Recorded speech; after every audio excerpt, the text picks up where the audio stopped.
We've talked several times on the show about companies making subscriptions out of what should otherwise be standard features. Here we go again. This time it's BMW. John's got it on today's Not So Critical update.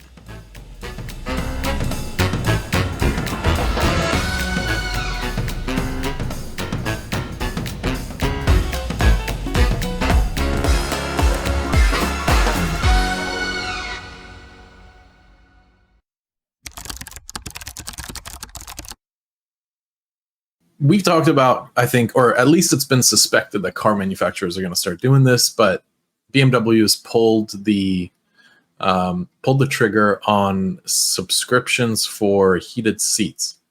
I think it was in Korea is where they're trying it out. They're piloting this in Korea, but obviously it's looking like it's going to go worldwide, and it's a mess. I don't really know what to say. It's kind of crazy. I guess the first thing that comes to mind is this will push people to hack BMW's cars. And any other manufacturer or car maker that will do this will be a target to try to crack this, because it's absurd. You can't charge for a service, and the worst part is all the tech is there. Tech has been installed. Can't they though? I mean, Tesla's already doing it, right? Exactly. And that's who they're probably modeling after. Is Tesla said, if you want self-driving features, you're gonna have to pay extra. You don't really need anything. Once you pay that, it just starts. And I guess that kind of like software lock on hardware is really scary. It reminds me of what NVIDIA did with light hash rate on their GPUs. Mm-hmm. And then look where that took them. That's now been, all the source code's been leaked, and they have they figured out how to circumvent the LHR, the light hash rate soft lock. So that's what's going to happen here. It's a guarantee. There's no way we're not going to start hearing about BMW cars being hacked. And also, what's scary is that means you're compromising this car's software, I guess, or whatever. Which isn't good. Like, we don't want to mess with our cars because they might act in unexpected ways or do things that they normally wouldn't do, potentially causing accidents or shutdowns or God knows what else. So, not good, not great. Yeah. We talked about it with respect to phones. I think it was in the context of right to repair and do you actually own the handset? We've talked about it. I feel like we talked about it with like TVs, maybe even at one point. Tesla obviously has software that you can unlock. It does seem the NVIDIA example was interesting too, because it clearly was an artificial performance lock, unless you paid them more money to get the full performance, which I guess I don't know. It seems like bullshit. And it wasn't. You couldn't even pay them to get the full performance. You'd have to buy an older car. This was let's say the 3060 revision 2, and it was really hard to get the first revision or the first original 3060 because they sold out so fast. So and then I think it was Samsung who forced an update over the air to all TVs.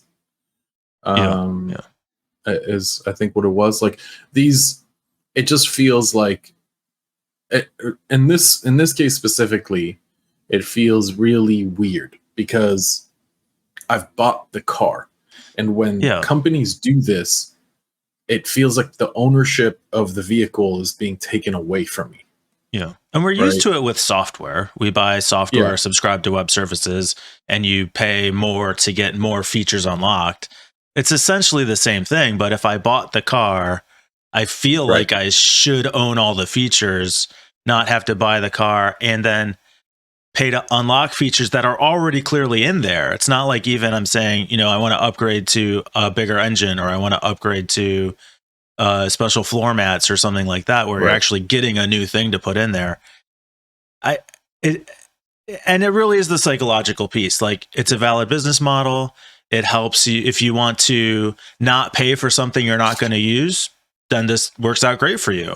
If you want some of these things, then you pay to have them. but people who don't want them don't have to pay for them. But it's the whole idea of like, do I own the thing that I bought? And increasingly the answer is no. The scariest thing for me is that this is hardware that you're owning. And that's the big distinction here, is that they're locking your ownership of this hardware behind a subscription, because we own the car. By owning the car, we own the heated seats and the technology behind the heated seats, at least That's the physical technology. And unlike with a map, like you could be paying for software updates to a map. You're paying for a service to keep that up to date. But here, like you're saying, the hardware for the heated seat is in the car. I just like they're hiding the switch to turn it on and off until I pay more. Exactly. And not even pay more. They want you to pay monthly. So over a 10-year span, you're going to be shelling out a couple grand for heated seats. And a lot of countries, that's like very important. Potentially, in this case that they found in Korea is where they found it being tested. The pricing was $18 a month, $180 a year. So you get a discount there. $300 for 3 years, or unlimited for $415. Unlimited as in I unlock it forever. So probably for as long as you own the car. I imagine it's also not transferable. This is very scary, because now we're being lied to on the cost of the car. If I spend $20,000 on a new car, but then I'm like, I'm going to go turn the AC on. Oh, well, the AC doesn't work. It needs a software subscription, or the heated seats, or the extra safety features instead of the basic radio, ones, right? Anything. Right. Exactly. Where's the limit? Radio. You're only allowed to listen to 2 radio stations. If you want 6 presets, you need to pay more. And like, obviously BMW reps are just sitting there foaming at the mouth, writing all our notes, writing what we're saying down. Yeah. It's a slippery slope. That's for sure. And I'm a bit scared of where we're going to go, because we've done away with ownership already in the digital space. That's been established. Spotify and their competitors, Netflix and their competitors, any enterprise software you really don't buy licenses for anymore. You rent it, just like Office or QuickBooks or anything. Anything is just rented now. We pay for a temporary right to, and same thing with even hardware on the enterprise level. We pay subscriptions to cloud-based software and hardware, and I guess if we keep heading this way, ownership will die entirely. Like, we will just not own things anymore. Kind of what we want, though. We've talked about that, it's particularly in the case of cars. So ideally, we get to full self-driving. I pay for a car to come pick me up when I need it, drive me where I'm going, give me a ride home, and then I'm not paying for it to sit in my garage. It goes off and does whatever other work it's going to do.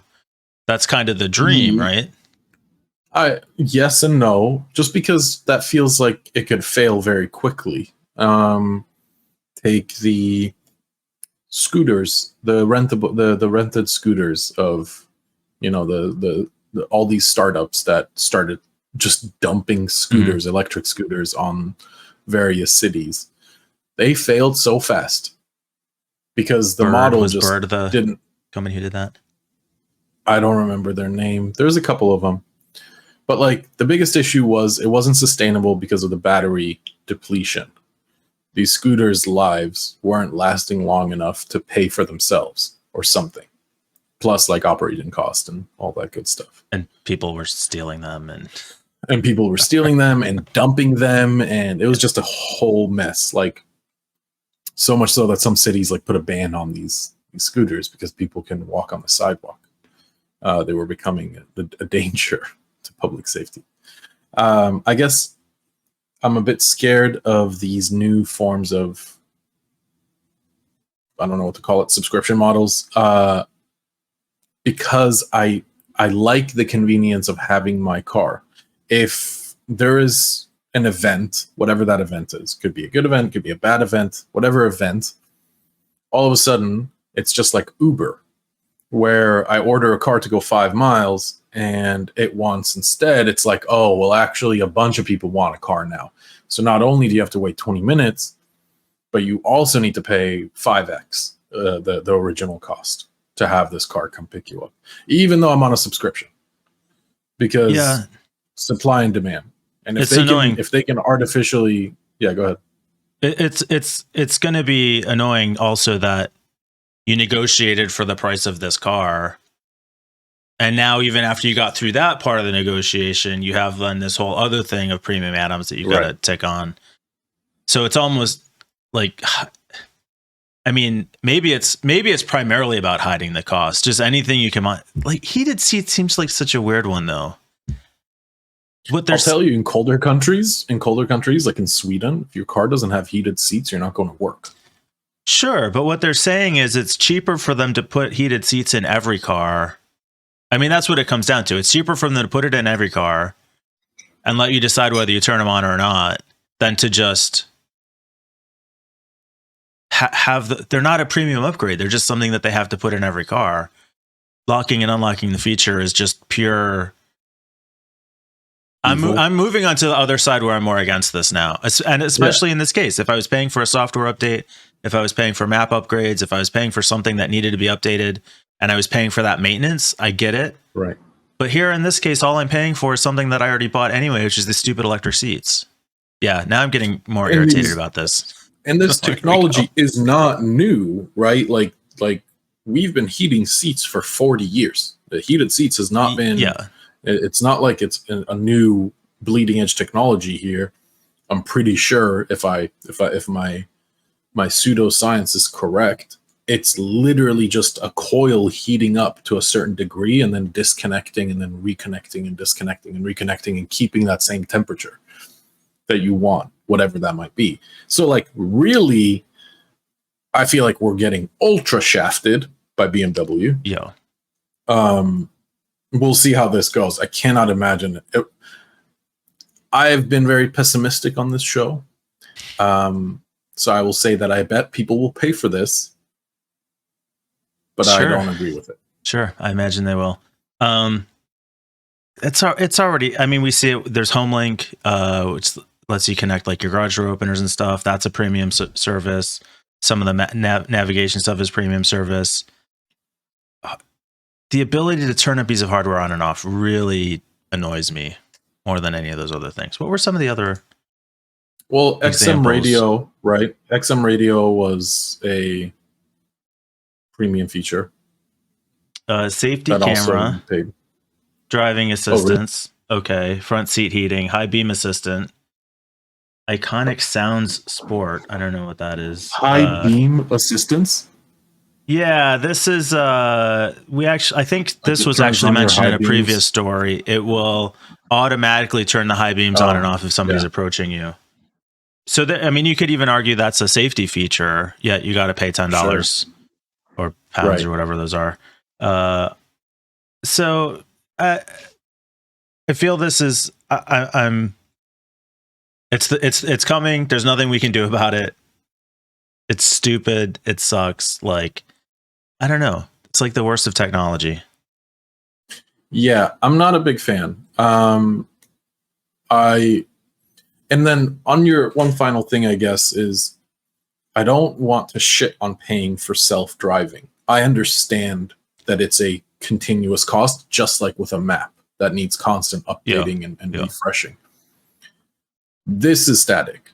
This doesn't change. But self-driving, I would pay extra for self-driving. I'd pay a subscription for self-driving. Yeah. Because it's not about the technology needing the updates. It's what's receiving the signals from the technology needing the updates, right? A new left turn, road closure that popped up. Things like that will need to be communicated, preferably in real time, to other cars. So totally understand Tesla's model there. It's a very expensive thing that they're offering, and I'm totally with it. As much as I hate, Tesla, I understand. And it makes sense because you don't want to end up on you're on self-driving version 1 that didn't have recognition of animals. Yeah. Since you didn't have our subscription service. we don't see a certain color of people really well. So Oh no. really be vigilant out there. You know, like, yeah, it's going to be. So as long as we don't go that route, I'm totally fine with it. BMW, you suck. Thank God I'm not driving your car.